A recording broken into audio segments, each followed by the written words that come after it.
पहले की विद्या गुरु के घर की और आज की विद्या गुरु के घर की, दोनों में अंतर है। पहले की विद्या स्वतंत्र होती थी। ये जितने लोग पढ़े हैं ना, यहाँ पर बैठे हैं और जितने आस्था चैनल फेसबुक यूट्यूब पर कथा सुन रहे हैं, कभी जितने बुजुर्गों से आप मिलोगे, जितने बड़ों से आप मिलोगे, उनसे पूछना कि तुम्हारी मम्मी तुमको दोस्ती थी क्या पढ़ने के चक्कर में? तुमको मारती थी कि तुम्हारे माता पिता? तुमको डांटते थे कि तुम्हारे माता पिता पढ़ने के लिए? नहीं, पहले पढ़ने की भी स्वतंत्रता थी कि गुरु के घर में तुम पढ़ने के लिए जा रहे हो, विद्या अध्ययन करने के लिए जा रहे हो, किसी सदगुरु के दरवाजे पर जब तुम विद्या अध्ययन करने जा रहे हो तो वहां तुम्हारी स्वतंत्रता है कि तुम कितने प्रेम से पढ़ सकते हो। आज के जमाने में विद्या भी दबाव की हो गई, विद्या में भी दबाव।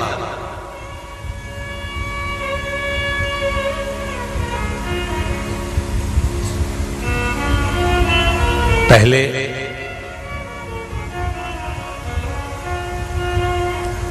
गुरु गृह पढ़न गए रघुराय, अल्पकाल विद्या सयाय। गुरु जी के यहाँ जब विद्या अध्ययन करने के लिए जाते थे तो घर के माँ बाप कभी आकर नहीं कहते थे, कभी पेरेंट्स मीटिंग नहीं होती थी। अरे बोलो तो जम के जरा, होती थी? नहीं। क्यों नहीं होती थी? पहले के जमाने में पेरेंट्स मीटिंग क्यों नहीं होती थी? क्या पहले के लोग पढ़ते नहीं थे?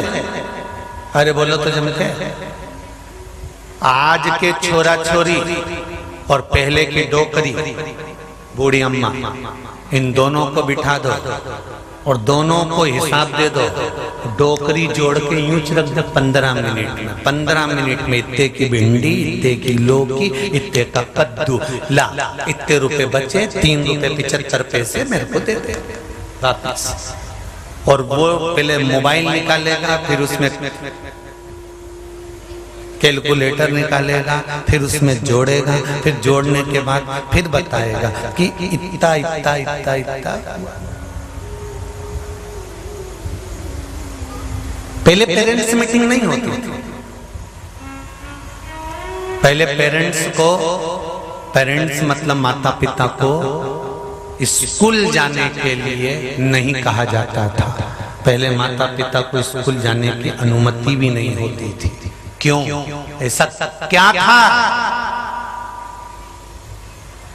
कि पहले पेरेंट्स मीटिंग की जरूरत नहीं होती थी। पहले घर के माता पिता गुरुकुल में नहीं जाते थे।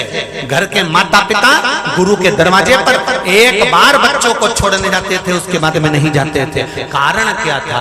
क्योंकि पहले एक कारण था, जो गुरु होता था वही माँ होती थी, जो गुरु होता था वही पिता होता था, जो गुरु होता था वही शिक्षक होता था, जो गुरु होता था वही सतगुरु होता था।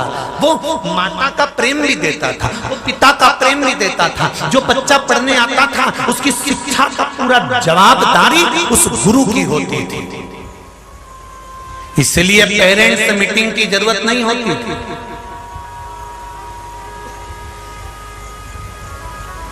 जिस दिन से शिक्षा का व्यापार चालू हुआ है, पेरेंट्स मीटिंग उस दिन से चालू हुई है।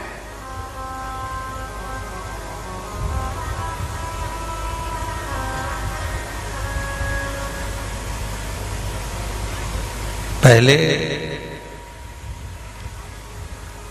गुरु के घर में पढ़ते थे तो सेठ बनते थे।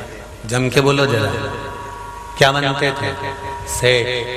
भगवान कृष्ण गुरु के घर में पढ़े, सांदीपनी बाबा के घर में पढ़े तो द्वारका के राजा बने। भगवान राम गुरु जी के घर पर पढ़े तो लंका के और अयोध्या के राजा बने। राजा हरिश्चंद्र भी गुरु जी के घर पर पढ़े हैं। पहले के गुरुकुल में, पहले के गुरु के दरवाजे पर जब बच्चे पढ़ते थे तो वीर बनते थे, सेठ बनते थे, राजा बनते थे। और जब से ये अंग्रेज आए और उन्होंने अपनी शिक्षा पद्धति लागू करी अंग्रेजों ने, तब से लोग सेठ नहीं बनते, गुलाम बनते। क्योंकि अंग्रेजों ने सोच कर रखा था अगर इनको अच्छी विद्या मिल जाएगी, इनको भारत की भूमि के गुरुकुल की अच्छी अच्छी विद्याएं अगर इन बच्चों को प्राप्त होने लगेगी, अगर भारत की भूमि की अच्छी अच्छी विद्याएं भारत के इन बच्चों को प्राप्त होने लगेगी, तो ये फिर राजा बन जाएंगे, फिर इनकी सत्ता चालू हो जाएगी, फिर ये कहीं के युवराज बन जाएंगे, फिर ये कहीं पर अपना राजपाट स्थापित कर लेंगे। इसलिए इनको अगर गुलाम बनाना है तो अपनी अंग्रेजी पद्धति लाकर रखो। और अंग्रेजों ने अपनी विद्या लाकर रख दी, अपनी अंग्रेजी पद्धति लाकर रख दी, धीरे धीरे गुरुकुलों को नष्ट कर दिया। अंग्रेजी पद्धति में बच्चे पढ़ते हैं तो वो अंग्रेजों के घर के गुलाम बनते हैं। इसलिए आज भी पढ़ाई यहाँ करते हैं, अंग्रेजी पढ़ाई कर कर कहीं यूएसए चले जाते हैं, कहीं अमेरिका चले जाते हैं और वहां जाकर इन अंग्रेजों के फिर गुलाम बनते हैं।